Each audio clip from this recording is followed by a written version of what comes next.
Dyma 10 peth bythgofiadwy am dysgu gyrru. Pan ydych chi'n dysgu gyrru, chi dylsai fod y person fwy yn nerfus yn y car. Os mae'ch instructor yn gwneud syniad fel hyn, redwch. Mae yna ddau fath o instructor. Un yn strict, yn gweiddi cyfarwyddiadau ac yn meddwl fod gyrru yn rhyw fath o grefft gwyddonol.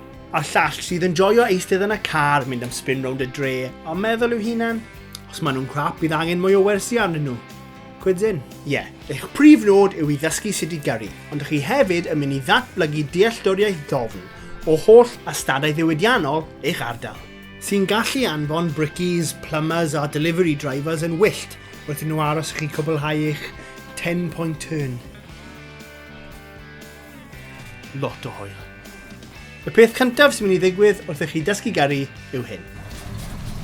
Ac yna fydde ti'n symud ymlaen i'r ail beth. A'r trydydd peth i ddigwydd fydd, ydych chi'n deall y pwynt. Ydych chi wedi llwyddo cael y car i symud, a ydych chi'n agoshau at gyffordd. A mae'r car a'ch ymenydd jyst yn stopo ymateb. Cos mae'r hyfforddwr wedi stopo'r car. Gofyn y cwestiwn chwedlonol, to. Ych chi'n gwybod be nes di'n anghywir? Hunllef hefyd yw goleuadau traffig ar ben bryn. Mae'n goch, a ydych chi'n tynnu'r handbrake, a'n ar y deg ydych chi'n gweld y golau'n lleihau, fel optical illusion. Y'n ni'n rolio nôl? Ydyn. Y prawf theori yw'r gêm weithaf mae unrhyw un erioed wedi chwarae. Sneb yn gwybod sut i ennill, jyst cliciwch fel neta. Syniad pwy oedd y Parallel Park.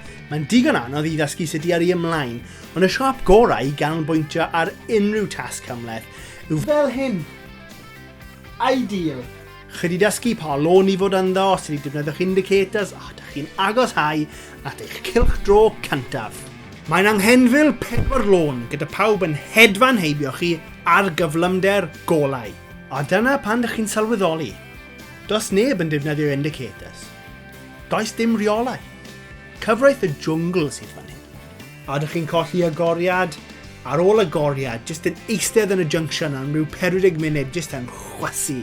Ar ddydd y prawf mae stwmog fel peiriant molchi, ac yn waith dych chi'n siŵr o cael yr arholwr dych chi wedi clywed straeon erchill ohono. Mae ganddo rhyw enw fel The Undertaker neu Stone Cold, rhyw enw 90s WWF, a mae'r small talk yn ardaith wrth i chi drio canolbwyntio ar beidio.